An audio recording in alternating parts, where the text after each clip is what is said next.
962,886 mail and absentee ballots received. There's 281,376 that are still outstanding. I'm hoping to get the military received and outstanding before the end of this press conference, which will hopefully come in on my cell phone. Early vote in person, obviously we smashed the record for turnout on that one. We're at 2,074,857. So that means right now we're looking at 3,037,743 votes that have already been cast across Georgia. Now, the previous record for a runoff election was a 2004, I think it's right, Saxby-Chambliss race, which was 2.1 million votes that were cast. That is the previous record. And in the election 2018 runoff election, we saw just under 1.5 million. So obviously a lot of interest. I'm sure Georgians are tired of TV ads, text messages, voicemails, and mail. So it's all going to end very soon, hopefully. In preparation for the election tomorrow on Election Day voting, we have 6,963 poll pads. They finished the final loading of their data today before lunch. We had about 21 counties were the last ones to go. Most of them completed it over the weekend. There will be a total of 2,648 polling locations open on Election Day. We have a couple that have been closed due to some shortages and some other COVID-related items, but the total we have right now is 2,648. We don't anticipate changes, but that always may happen. We have shared those locations with Georgia Power and the EMCs in case there's power issues or any other issues that might come up from that. And we've seen a few shortages of poll workers. So I think specifically we saw Morgan County, they're going to lose 2 locations because of that. Now, what we've seen also is a difference in the turnout models depending on congressional district and county in this state so far, in large part driven by the continuing misinformation and disinformation concerning the value of people's votes in this state. The Secretary wants me to make clear that everybody's vote is going to count. Everybody's vote did count. I want to make that abundantly clear. If you care about, the values and direction of the nation you want to see, it is your obligation to turn out and vote tomorrow, be you Democrat or Republican. However, right now, given the nature of the president's statements and several other people who have been aligned with him previously, who've literally had rallies saying protest and don't vote, we are specifically asking you and telling you, please turn out and vote tomorrow. One of the things specifically I've had to argue with people whom I've known for 20 years, they say, well, we feel like our election was stolen. We feel like our votes don't count. And I said, okay, I'm not acknowledging that the election was stolen because it wasn't. I'm not acknowledging that there was massive voter fraud because there wasn't. But I said, but if you believe in your heart of hearts that there was, the best thing for you to do is to turn out and vote and make it harder for them to steal. If that's what you genuinely in your heart of hearts believe, turn out and vote. There are people who fought and died and marched and prayed and voted to get the right to vote. Throwing it away because you have some feeling that it may not matter is self-destructive, ultimately, and a self-fulfilling prophecy in the end. So everybody who cares about the future of this nation should turn out and vote. It's vitally important. It's absolutely important. And the reason I'm having to stand here today is because there are people in positions of authority and respect who have said their votes didn't count, and it's not true. And I'm going to do it again, and I'm going to go through all this anti-disinformation Monday. It's whack-a-mole again. It is Groundhog Day again. I'm going to get to talk about things that I've talked about repeatedly for 2 months. But I'm going to do it again one last time, I'm hoping. Because at the end of the day, we want to make sure people understand their votes count. Every person, every voice matters. And I know that there's people who fought for that for years about this. So let's start again. And yes, some of this is going to come out of the continuing statements from the president and some of his supporters. State Farm. All right, this has been one that's been conflated over several different things. We have multiple scanned ballots. We have Ruby Freeman. We have the leak that it says water main break, which wasn't a water main break. So in order to be fully transparent, one of the things we did is we had a local media organization, WSB, Justin over here. We went through it for hours and hours, walked through frame by frame and showed what happened. So let's start. If you go to securevotega.com, we have posted all the videos from State Farm for that day that cover the relevant periods. 5:23 a.m., they walk in and they discover what is essentially a pond on the floor where you can see water coming out of the sky. So they say, okay, we can't do our work here this morning. They call in the State Farm people. It's not Fulton County people, which is one of the other things they said. There's no Fulton County work order to fix the water leak. And guess what? It wasn't in a Fulton County facility. It was in State Farm. So they were the ones who fixed the leak. And it was a urinal that was overflowed because they were turned off because, guess what? Nobody's in State Farm because of COVID, other than this particular usage. So they turned off all those things, and it went over the edge of the relief valve, and that's what caused the leak. So they come in. Then you go to another one about 7 in the morning or so, where you have essentially the, I don't know what to call it, the drying Zamboni that's driving around on the carpet, cleaning it all up. Then at about 8:23, you see a woman bring in the table in question that has been the point of Mr. Giuliani's 90-second clip. She's pulling it with one hand, and she sets it down. There's nothing underneath it, okay? Then you can fast forward to later in the day, about 9:45 or so.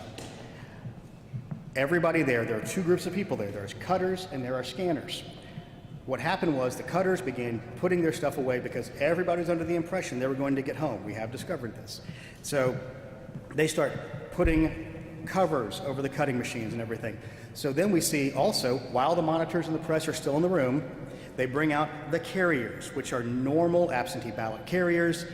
And I will admit, when I listened to the audio of the phone call and the president brought that up again, and I heard it on a radio ad again today, I wanted to scream. Well, I did scream at the computer, and I screamed in my car at the radio talking about this because this has been thoroughly debunked. They bring out the normal absentee ballot carriers. There are monitors in the room. There is press in the room. They take the ballots that have been opened, put them in carrier trays, and put them in there, and then put them in the boxes, put the lid on because the lid matches the box, and then you see at one point during the video, a woman crawling on the floor, putting the numbered seals on them so they can keep the chain of custody. Approximately 10:25, 10:30, the secretary in our office receives word that Fulton County is shutting down for the night at State Farm Arena. So, as some of y'all who were there on election night recall, the secretary got a little irritated with this and made his feelings quite known. He says, some of us will be working through the night. We're glad to see that Fulton County sees the need to just go ahead and knock off for the evening. So Chris Harvey, our elections director, then calls Rick Barron, the elections director of Fulton County, who was at the other location, which was their English Street warehouse, because he was doing election day activities. Chris calls Rick. Rick says, we're not shutting down. Well, Chris says, it looks like you are. So then you can go back to the videotape and see Ralph Jones take a phone call at approximately almost 11 o'clock. And you can see his shoulders kind of shrug. He takes the phone call. He's being told at that point by his boss, Rick Barron, you need to stay and continue to scan. So he hangs up the phone. He goes over to some boxes, puts some more seals on them, because obviously, if you watch the videotape, many of the people that are there have been there since 7 in the morning. It's already 11 o'clock at night. They were all under the impression they were going to get to go home. So you see him spend about 30 seconds going, heck, what am I going to say to these people? So then he walks back over to the corner of a desk and says, I got the word, we got to keep on scanning. So they go back to the boxes that you see them put under the table at the approximately 10 o'clock hour. There is videotape of this. And this is what's really frustrating. The president's legal team had the entire tape. They watched the entire tape and then, from our point of view, intentionally misled the state Senate, voters, and the people of the United States about this. It was intentional, it was obvious, and anybody watching this knows that. Anyone watching it knows that. That's why we released the entire tape for people to watch. So there's this claim that that was done. So they pull those out and begin to scan. Then the other claim comes from about a woman named Ruby Freeman and multiple scanning. One of the things you need to understand is a normal ballot processing, if there is a problem with the ballot, what it does is it stops. But before that, 4 or 5 will get through. So they say, delete that last batch and rescan it so they scan properly. That is the normal process that is done. Secondarily to that, everybody might be familiar with the fact that the president wanted us to do a hand recount, a hand retally, which we ended up doing under our audit. That audit showed that there was no problem with the machine scanning. If somebody took a stack of ballots and scanned them multiple times, you would have a lot of votes with no corresponding ballots.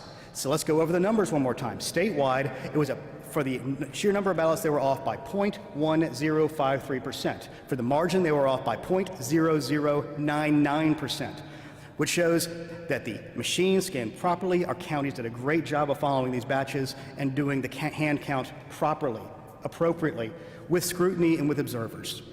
So let's put that to bed right now.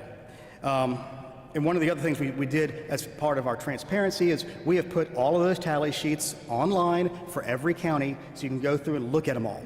And it's at, again, the securevotega.com. Let's see. Let's go over the numbers of the president's team is claiming, which have a little chart over here. They're claiming there were 2,056 felons that voted.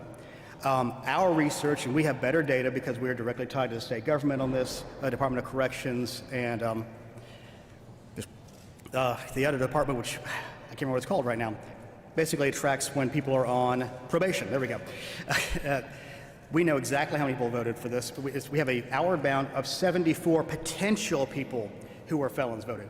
What that means is that's the biggest number it could be. We will investigate and find out some of these people completed their sentences. Some of these people have the same name and birth date, so there'll be some crossover there. So 74 is the outward bound. It's going to be lower than that. So let's be clear about that. Then there is the claim that 66,248 people below the age of 18 voted. The actual number is 0. Let me be clear, 66,000 versus 0. And the reason we know that is because the dates are on the voter registration. There are 4 cases, 4 where people requested their absentee ballot before they turned 18, but they turned 18 by the election day. That means that is a legally cast ballot. So again, 66,000, which is the biggest single number they have on these kind of votes, versus 0. They say that there's 2,423 people who voted without being registered. Let's just be clear about this. You can't do it. There cannot be a ballot issued to you. There's no way to tie it back to you. There's no way for them to have a name to correspond back to unless they are registered voters. So that number is 0. Then we've got 1,043 illegally voted using a P.O. box. Again, we're going through the investigation on this. So far, everyone we've seen has been when there is a mailboxes, et cetera, or something like that in a multi-family building, like an apartment. So they will have what looks like P.O. boxes listed in the system, but they're actually the residential address of record for people who live in multifamily housing, like apartments. So that's everything we've seen so far. We haven't seen anybody actually registering to vote at a USPS P.O. box. Next one is 4,926 voted past the legal registration deadline. Again, it's 0. We have 0 record of anybody doing that because the voter registration cutoff is a voter registration cutoff. So there's no corresponding way to do that. They couldn't be issued a ballot because they are not legally within the system of that to have ballots issued. 10,315 who died before the election. Again, our information from the Department of Vital Records, we go through county by county, shows potentially 2. So far, 2. It could change, it could go, but it's not 10,000. 395 cast ballots in 2 states. We're investigating that, but again, and we got double voters, which we're investigating, but again, we're talking handfuls, not tens of thousands. Let's remember, and I think we're all very clear on the number now, that it was 11,779. We've seen nothing in our investigations of any of these data claims that shows there's nearly enough ballots to change the outcome. And the Secretary and I at this podium have said since November 3rd, there is illegal voting in every single election in the history of mankind because there are human beings involved in the process. It's going to happen. It's a question of limiting it and putting as many safeguards as you can in place to make sure it doesn't happen. All right. Oh yeah. We had part of the hand tally be discussed in relation to the potential double scanning. Let's just go to the other ridiculous claims that Dominion voting machines are somehow using fractional voting or flipping votes. Again, by doing the hand tally, it shows none of that is true. Not a whit. And let's go back to the overall claims about Dominion voting systems in general. If you look in Wisconsin, they're claiming Wisconsin was stolen through Dominion voting machines. In the 14 counties in which Dominion voting machines were used in Wisconsin, the president got 59% of the vote. In the counties in Pennsylvania where Dominion voting machines were used, he got 52.5% of the vote. He made a claim at one point that over 900,000 votes were deleted by Dominion machines, and the 14 counties where that happened, they had 1.3 million people vote. That was 70% plus, a 76% turnout. In order for 900,000 to have been deleted, they would have had to have 160% or 130% turnout. That did not happen because it cannot happen. Again, this is all easily, provably false. Yet the president persists. And by doing so, undermines Georgians' faith in the election system, especially Republican Georgians in this case, which is important because we have a big election coming up tomorrow, and everybody deserves to have their vote counted if they want it to be, Republican and Democrat alike. Now, let's move on to signature matching. There were claims about signature matching not being done. They were based on feelings. We believe.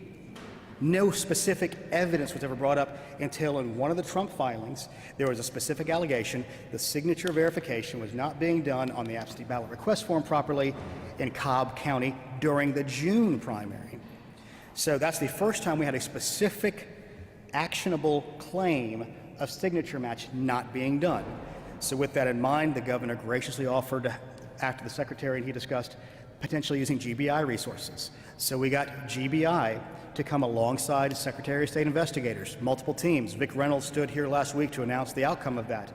And of the 15,118 absentee ballot envelopes that they investigated, they found 2 with potential problems. 2. 99.99% was properly done. And of those 2, the actual voter who was intended to be marked as voting was the actual voter. They could have been done through a cure period, which would have been a better way to do that. Another thing they want to talk about is the vast difference in rejection rates. Well, what we've seen is there was not a vast difference in rejection rates. What's happening is, in order to confuse people because they don't understand election systems, is they're conflating the entirety of absentee ballots that were rejected versus those that were rejected for signature mismatch or missing a signature. Now, we're also comparing apples to oranges. In 16, I've done this so long I don't want to screw up these numbers, but I'm going to give the general, don't hold me this exact number, I think it was 0.26%. In 18, it was 0.16%, and in 2020 so far it's 0.15%. We've gotten some updated numbers on this now, and the difference is in 2019, HB 316 was passed, which allowed there to be curing of ballots. So there are teams of Republicans and Democrat, young people running around the state as we speak, finding people who have signature issues to cure their ballots. That's going on right now, and the Democrats did a much better job of that during the general election. The Republicans were not prepared. The Democrats had their own forms set up. They had teams set up. They were ready to go. It was sort of a late entry on the Republican side to do some of those. And about 5,000 total ballots were rejected for some purpose, and about 2,600 of those were cured. So that means the final rejection number was around 2,400 ballots, around the total of 5 million, or a percentage of the 1.3 million that we saw that were voted absentee. Let's go into some of the more new things. There is no shredding of ballots going on. That's not real. It's not happening. There's shredding of envelopes that were the non-used ones, or there's also shredding of the secrecy envelopes that came through. We saw some of those in the Senate hearing, and it's obvious that they are the secrecy envelopes, which have no evidentiary value because there's no signature on it. There's no way to match it back. They're just basically trash. The law requires you keep the signature and oath envelopes and the ballots themselves for 22 months. Those are all being kept. Let's see. This is what I don't fully understand. No one is changing parts or pieces out of Dominion voting machines. That's not a real, I don't even know what that means. It's not a real thing. That's not happening. The president mentioned on the call yesterday, or from 2 days ago, that's, again, not real. I don't even know how exactly to explain that. Let's see. Secretary Raffensberger does not have a brother named Ron Raffensberger. That is also not real. The president tweeted that out as well. Let's see, I've got such a long list. Oh yes, the other really fantastical thing we saw the other day was a potential hacking of Dominion equipment during a Senate hearing last week. That did not happen either. Let's go over a couple of reasons why. First of all, ballot marking devices and scanners, neither one have modems. It's very hard to hack things without modems. There's nothing to talk to. So let's get that clear. The poll pads, which is a no-ink device, does have the ability to connect to Wi-Fi, which we use it for loading purposes and in case there's an issue on election day, but they are not hooked up live all the time. And if they saw anything, they could see traffic back and forth, but it would basically be like watching a river go by. You couldn't get in. It's essentially, if they did this, which we have no proof of. We have claim after claim after claim with zero proof. Zero. And signed affidavits are part of an evidentiary trail, but they have to be investigated. And let's remember, everybody who came and gave testimony, it was public comment, at the state Senate hearing. This office was never asked to come and discuss those items with that state Senate subcommittee. That didn't happen either, which I find interesting because obviously they're making wild claims that, again, undermine people's faith in the system. Let's see. Oh yeah, this is another one that came over the weekend from the founder of Overstock.com, that they had found thousands and thousands of fake ballots in Fulton County warehouse. For any of you all in the press who have been to the Fulton County warehouse, these are the emergency ballots that have been sitting in that warehouse since before the November election, very much in plain view of everybody to see. And what happened, the reason they had a high number, first of all, every county has to have those emergency ballots by rule. The state election board rule says you have to have 10% of the available ones for each polling location, and they have to be printed for that polling location for the ballot style so they can track it properly.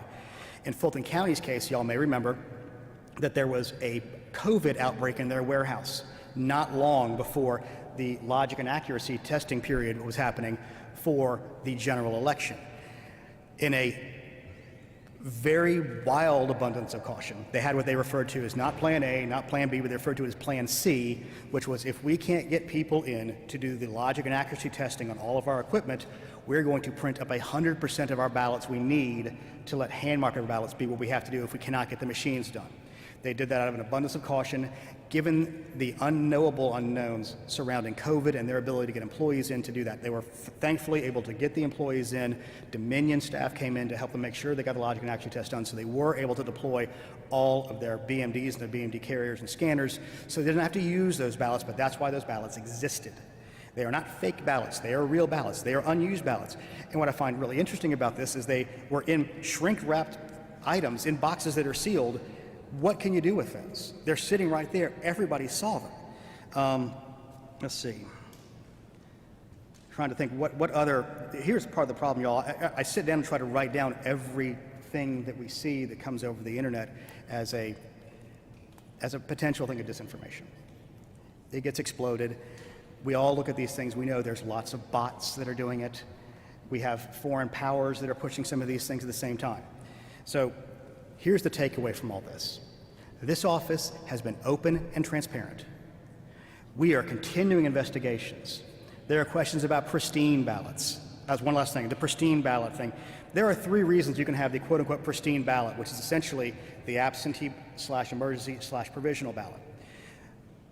There's first one. Military and overseas voters oftentimes will get what they call an electronic ballot. What happens is once we get the ballot built, starting the 49th to the 45th day, we will send emails out to those people who want to have electronic ballot delivery, which is many of our military servicemen and women. So they take that, they print it, and they bubble in their choices. Now, obviously that's on an 8.5 by 11 piece of paper or 11 by 14 where they can print it on, so it's not sized properly to go through a scanner. So when that comes back to the county, they will duplicate that on a flat, unfolded piece of paper on the absentee ballot/emergency ballot. That's a normal process for many of the military and overseas voters that are electronically delivered. The other situation you might see that in is an emergency ballot situation. If a ballot marking device goes down or wasn't used, which is the case we saw in the morning in Spalding County on Election Day, they will use the emergency ballots as backup. And those will just be scanned directly into the machine and not folded. And the final place you would see that is on a damaged or adjudicated ballot that was not adjudicated through the electronic system. Or in Fulton's case, what you saw was they were putting so many of the absentee ballots through their cutters that occasionally would catch the ballot itself and slice it. In Fulton County's case, they did the vast majority, I think 100% of their duplication on a BMD. In Cobb County's location, I think they did all those on hand-marked paper ballots. So there's a difference of use and processes within each one of the counties. So that's why you would see quote-unquote pristine ballots. Wednesday, we've all heard the reports that there's going to be several senators and congressmen who will be objecting to the electors being seated. We anticipate that each time they do that, they're going to go, they'll separate out, they'll have their debate for 2 hours. The state of Georgia's electors will get seated. They will look at this evidence as best they can in such a way, and it will be voted on by the House and Senate. We anticipate that, and that will prove our certification was proper at the end of the day, and that we follow the process properly. And I give you back to Senator Tom Cotton's statement from earlier today that says this is the process that we follow. This is the appropriate step under the Constitution, of the laws of the state of Georgia, and the laws of the United States. So, with that, I want to say, if you're a Georgia voter, if you want your values reflected by your elected officials, I strongly beg and encourage you, go vote tomorrow. Do not let anybody discourage you. Do not self-suppress your own vote. Do not make a self-fulfilling prophecy out of doing this. Don't let anybody steal your vote that way. And that's what's happening. If you self-suppress, you're taking away your important voice from this election. So with that, I'll go ahead and take any questions y'all got. Sorry? Oh, sorry. I didn't know there was a microphone back there. Justin. Yeah. Hey, yeah, is the Secretary of State or the State Election Board considering asking either the Fulton DA or the Georgia Attorney General to investigate the call with the president over the weekend? I do not know that. Any discussions of that? Not that I'm aware of. From all of you've said there, I mean, do you believe, as some have said, that what happened in that phone call was an attack I'm on having a really hard time hearing you. I apologize. I'll come down there. Do you believe, as some have said, that this is an attack on democracy? There we go. We can hear that. I'll start again. Yes. As some have said, do you believe that what happened in that phone call was an attack on democracy? I'll leave other people to make the decision on that. I personally found it to be something that was not normal, out of place, and nobody I know who would be president would do something like that to a Secretary of State. Thank you. Yes, Mark. Afternoon. Looking forward to tomorrow. Have you heard about any threats or security problems or anything that could interfere with people voting? And also, what do you expect turnout to be like tomorrow? Well, I anticipate there will be a high turnout, and there's a large bucket of voters in many congressional districts that could potentially show up. We anticipate there could be any number of potential threats out there that could be attempting to encourage or discourage turnout. We encourage everybody to please turn out and be safe, be smart, and don't let anybody get in the way of you casting your vote. And have you heard about any threats? Will there be extra security? We've discussed with GBI, FBI, and sheriff's departments, potentially there being threats, and we've seen some of that nature potentially out there. They're under investigation. Yes, ma'am. Hi, Gabe. Blaine Alexander with NBC News. Following up very quickly on Justin's question, 2 members of the Board of Elections, the State Board of Elections, have called on the Secretary of State's office to investigate that phone call. How is the Secretary's office responding? Is there any plan to investigate, or will they block that? Will you block that investigation in any way? I'm not aware of any discussions specifically on that yet, but I'm sure it'll be taken under advisement. And I'll ask you very quickly about the Secretary's desire to have that phone call recorded. Why did he want that call recorded? Was he concerned about anything improper being said, or that he may need to release it later? I think given the environment we're in right now and political situation that we're in and the history of the president, knowing that he sometimes doesn't necessarily characterize things as they might have actually occurred, it was out of an abundance of caution. But I'm sure many people, I'm sure the president's side recorded it too, so they might have been the ones that leaked part of that as well. Thank you. Matt Finn with Fox News National. Yeah. How do you interpret the president asking the Secretary of State to, quote, find votes on that phone call? Is it fair to say the president was asking the Secretary of State to fraudulently find or flip votes? I don't know if he was trying to fraudulently find the votes, but the thing is we have certified this election, so there are no more votes to find. We will continue investigations. He has an election challenge. And one of the things that they were discussing on that phone call was they have sued the state of Georgia and the Secretary of State. There are rules of evidence to follow once you do that. Trying to go outside of that is an issue. And we've said, I believe we sent our lawyers and sent their lawyers a letter saying, if you want to dismiss your challenge, we're more than happy to share this data with you to show that your data is incorrect and you have in fact lost the state of Georgia. The Bureau of Investigation says there's an unprecedented number of threats statewide. Are you aware of any of those types of threats? I'm sorry, the unprecedented number of threats, what? The Bureau of Investigation says that there's an unprecedented number of threats that have come in statewide regarding the election. We're not sure the nature of those threats. Are you aware of what type of threats you guys may get? We are aware of some, but we're trying to not discuss in too much detail about that while I try to investigate and find out what the actual nature of those threats may be. Hey, Gabe. Konstantin Turobin with CNN. This is now the second sort of conversation that the Secretary of State that has been reported out on this topic. First it was Lindsey Graham earlier in November, and now the President. Has the Secretary of State's office been contacted by any other members of the Trump administration or GOP officials? Well, I mean, our office is contacted by Democrats, Republicans alike pretty consistently to discuss election issues. So yes, that has occurred. Specifically, it's a little bit of a broad question, I think, but we get contacted by members of the administration, we get contacted by Democrats, we get contacted by Republicans. Have you been contacted by on the topic of some of these conspiracy theories that you've outlined today? No, I mean, no more than my normal of having to explain the ridiculousness of many of this piece of disinformation. So, thank you all very much. Excuse me, the Secretary of State was asked by a federal judge